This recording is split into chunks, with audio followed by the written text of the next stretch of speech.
when I was 6 months old. We're in some little town, small hotel, and I fell down a full flight of stairs to the bottom.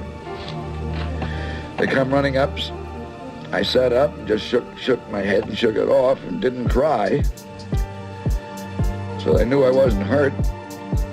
And Houdini says that was sure a buster, meaning a fall, because that's the only time it was used. It meant a bronco buster or a fall. It was never used as a name. My father said, well, that would be a good name for him. It don't sound bad.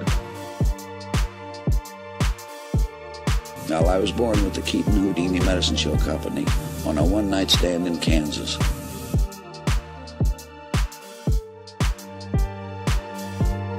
This is a shock to anybody that's in the motion picture business today.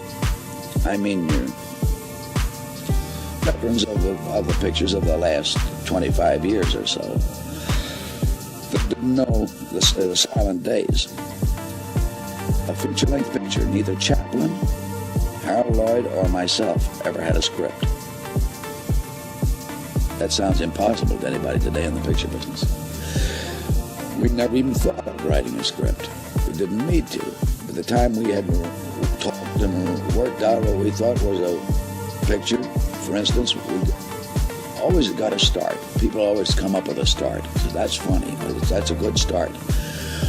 We want to know the finish right then and there. See, there's nothing else to work on but the finish. And if we can't round it out, just something we like, we throw that one away and start on a new one. What good would a script been to me? You just throw gags out right and left when we're shooting because they don't stand up and they don't work well. And then the accidental ones come. Well, you see, I learned that from the stage. That I was the type of comedian that if I laughed at what I did, the audience didn't. So I just automatically got to that stage where the more seriously I took my work, the better laughs I got.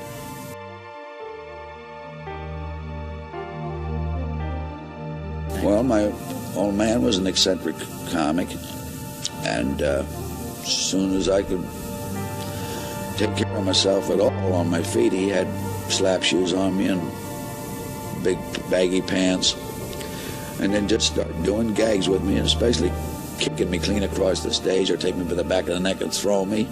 And as I grew used to doing it and knew how to do it, the throws become longer.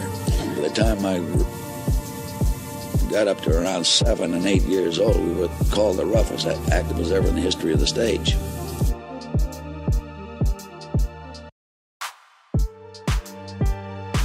Well, as a rule, about 50% you have in your mind before you start the picture, and the rest you develop as you're making it. That's right, we eliminated subtitles just as fast as we could if we could possibly tell it in action. Well, when we found a finish, how to round that out, we never worked on the middle. We always figured the middle would take care of itself. Well, I had a similar hat on the stage before I went into pictures. I went into pictures when I was 21 years old. That's in the spring of 1917.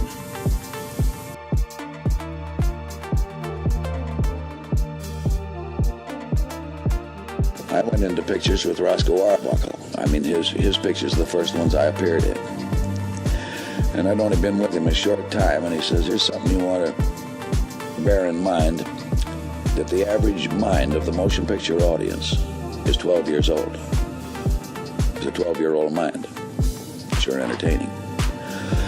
I was only with him about another couple of months or something like that, and I said, Roscoe, something tells me that those that continue to make pictures for 12-year-old minds ain't going to be with us long.